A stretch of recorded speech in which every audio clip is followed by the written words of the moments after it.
Eh bien, bonsoir chers abonnés, j'espère que vous allez bien.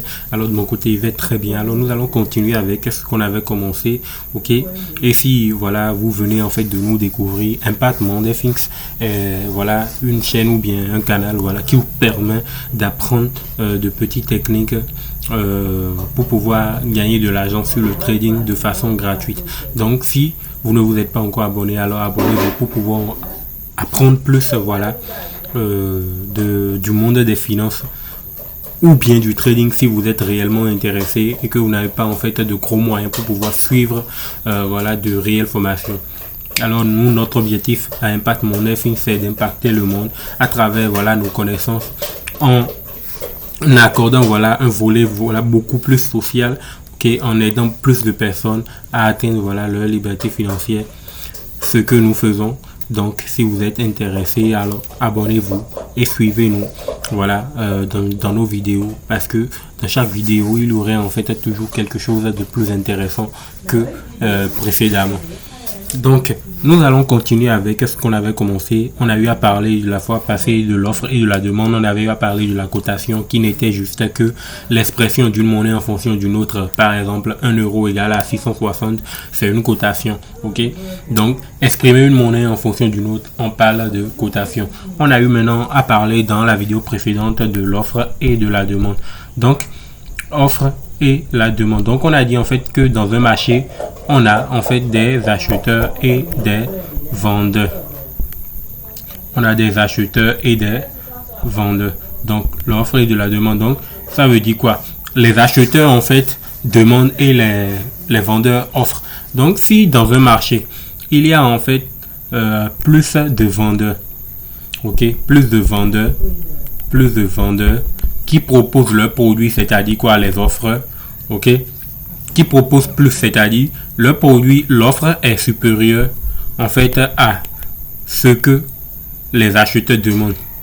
Donc si l'offre est supérieure à la demande, alors les prix baissent. Et on a donné l'exemple en période de manque, par exemple, il y en a en fait tellement que pour ne pas laisser voilà, les manques pourris, on est obligé de les vendre en fait à des prix réduits parce que il y a énormément d'offres sur le marché. Et l'inverse, donc quand c'est voilà, l'offre maintenant est inférieure, l'offre est inférieure à la demande, les prix augmentent. Pourquoi? Parce que dans ces conditions en fait le bien désiré ou bien le bien cherché devient en fait un peu rare, et donc du coup quand un bien est rare, voilà, son prix augmente. Tel est même le cas voilà, des métaux précieux tels que l'or et tout ça là, donc qui sont demandés mais qui existent en fait en quantité limitée. Donc voilà, pour ceux qui connaissent un peu l'économie, je n'ai pas fait l'économie, je ne suis pas économiste, mais avec un peu de recherche, voilà, c'est un principe voilà qui est souvent voilà détaillé dans les cours de, je pense bien de microéconomie ou bien d'économie en général en première année d'université, je pense. Donc du coup, nous allons toujours continuer. Donc demande. Donc lorsque la demande voilà, ou bien lorsque l'offre est inférieure à la demande, c'est-à-dire que la demande maintenant est supérieure à ce que, c'est-à-dire quoi, les acheteurs demandent beaucoup plus que les vendeurs n'offrent, alors là les prix augmentent. Maintenant nous allons en fait voir cette conséquence en fait directe, parce que ce principe là s'applique à tous les marchés, ok, à tout type de marché. Donc nous allons en fait voir la conséquence directe par exemple sur le marché des devises. Alors récemment j'avais dit quoi, que si je voulais en fait aller acheter au Nigeria, ok, au Nigeria, NGN, ok, si j'allais en fait aller acheter au Nigeria, je n'allais pas utiliser, parce que moi je suis au Bénin, je suis béninois, ou bien voilà, tous ceux qui sont en fait dans la zone franc CFA vont forcément échanger voilà, leur franc CFA en Naira. Donc au Nigeria en fait on utilise le Naira, et donc du coup cet individu là en fait aura recours à un bureau de change, et donc dans le bureau de change il verra en fait le cambiste. Le cambiste c'est celui là qui fait les échanges pour voilà, les différents clients, et donc ce cambiste là maintenant va proposer une cotation et il dit C'est-à-dire quoi? Je pourrais en fait acheter tel, te vendre voilà tel naira à tel nombre de francs CFA. Et donc c'est un commerce aussi qui se fait.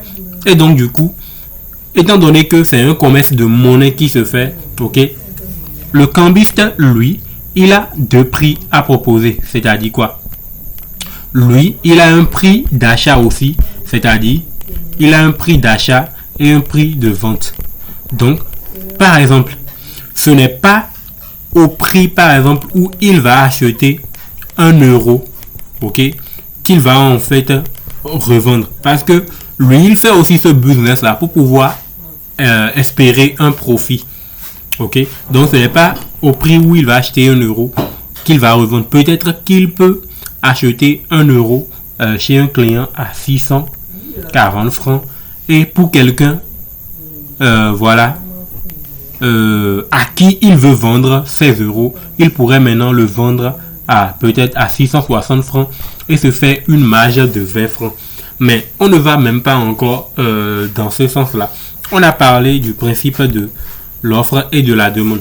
Donc du coup, quand il y a une demande de monnaie, il y a une demande de monnaie plus importante. Donc quand il y a une demande de monnaie plus importante, alors la valeur de la monnaie augmente.